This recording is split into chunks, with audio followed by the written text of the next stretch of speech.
Can और could का प्रयोग किस प्रकार किया जाता है और दोनों में क्या क्या भिन्नताएं हैं या क्या क्या डिफरेंसेस हैं। पहले हम कैन को देखते हैं।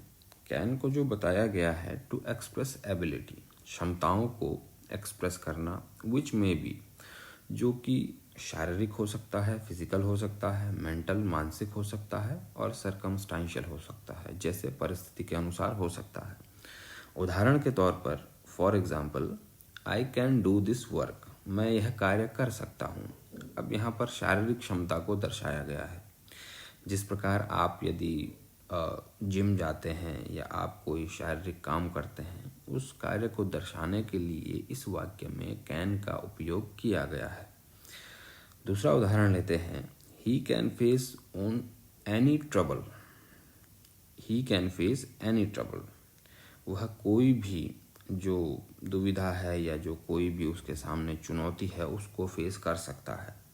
अब मान लीजिए आपके इम्तिहान आ गए हैं और आपको पढ़ा नहीं है आपने, लेकिन आप बिल्कुल एक हफ्ते में तैयार कर रहे हैं, तो इससे जाना जा सकता है कि आप मानसिक तौर पर स्वयं को मजबूत कर रहे हैं और आप उस चुनौती को स्वीकार करते हैं और उसमें सफल भी हो जाएंगे। इस वाक्य से हम यह जान सकते हैं कि कैन का उपयोग मानसिक अवस्था को दर्शाने के लिए भी किया जा सकता है। तीसरा उदाहरण लेते हैं, he can solve this problem with in an hour, वह इस प्रॉब्लम को, जो यह समस्या है, उसको 1 घंटे में सुलझा सकता है। यहाँ पर परिस्थिति को बताया गया है कि वह 1 घंटे में जो उसके सामने परिस्थिति अभी अभी आई है वह उसे सुलझा सकता है बहुत ही जल्दी। तो परिस्थिति में भी हम कैन का उपयोग कर सकते हैं। तो ये वाक्यों से हमने जाना कि फिजिकल, मेंटल या परिस्थिति जो भी रहे उसमें हम किस प्रकार कैन का प्रयोग करें। दूसरी ओर देखते हैं तो कुड का प्रयोग कैसे किया जा सकता है। अब देखते हैं कि कुड जो है हमारे जो भूतकाल या पास्ट की क्षमताएं हैं उनको दर्शाता है। पोलाइट रिक्वेस्ट यानी विनम्र, जो आग्रह करना, किसी से रिक्वेस्ट करना विनम्रता के साथ, वहाँ पर भी कुड का प्रयोग किया जाता है। फ्रेजल यूजेस, जिस प्रकार हम कहें कि मुहावरों के ज़रिए भी कुड का प्रयोग किया जाता है।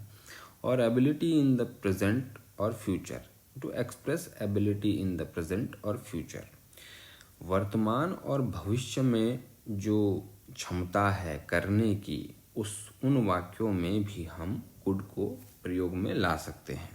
उदाहरण के तौर पर लेते हैं, he could get a job, he could get a job, वह नौकरी पा सकता था। अब इसको एबिलिटी में देखेंगे तो इसको हमने बदला है, he was able to get a job, वह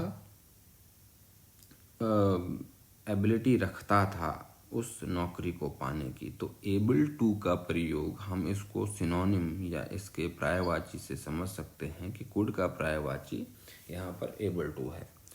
दूसरा उदाहरण लेते हैं, कैन आई कम इन, जैसे हम कहते हैं क्लास में भी सर में आई कम इन, उसी प्रकार हम इस वाक्य को लेते हैं, कैन आई कम इन और कुड आई कम इन, दोनों का अर्थ सेम है, लेकिन कुड जहाँ पर उपयोग होता है उसे पोलाइट रिक्वेस्ट या विनम्रता के साथ कहना, इसको ज़्यादा सुलभ माना गया है।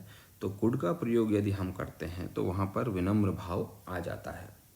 अगला उदाहरण देखते हैं, I couldn't help going there, मैं वहाँ गए बिना नहीं रह सका।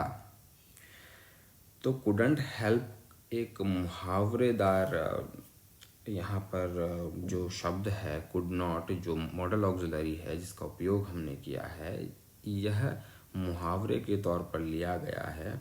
जैसे इसके और वाक्य आप बना सकते हैं, I couldn't help myself to laugh, मैं हंसे बिना नहीं रुक सका। इस प्रकार कुड का यूज़ हम फ्रेजल वर्ब या ऑक्सिलरी वर्ब जो भी हम इसको कह लें उसमें कर सकते हैं। आगे देखते हैं, you could solve this problem in no time. This problem का अर्थ कहा गया है कि प्रेजेंट टेंस में यह बात कही गई है। कह सकते हैं कि जो कुड है उसे वर्तमान में भी उपयोग में लाया जा सकता है। जैसे हम फ्यूचर में एक उदाहरण देख लेते हैं, you could of course do well if you study regularly. अब इसका अर्थ यह है कि यदि तुम नियमित अध्ययन करोगे तो मुमकिन है कि अच्छा परफॉर्म करोगे और सक्सेस पा जाओगे। तो इसमें फ्यूचर टेंस की संभावनाएं बताई गई हैं। तो उन उदाहरणों से हमने समझा किस प्रकार हम जो ऑक्सिलरी हैं या जो कैन है, कुड है, इनका उपयोग भिन्न भिन्न परिस्थितियों में, आपकी क्षमताओं में, मानसिक क्षमताओं में या किसी विनम्र आग्रह में, इन सब जब हमारे पास ये सब परिस्थितियाँ आती हैं उनमें हम इनका उपयोग किस प्रकार कर सकते हैं।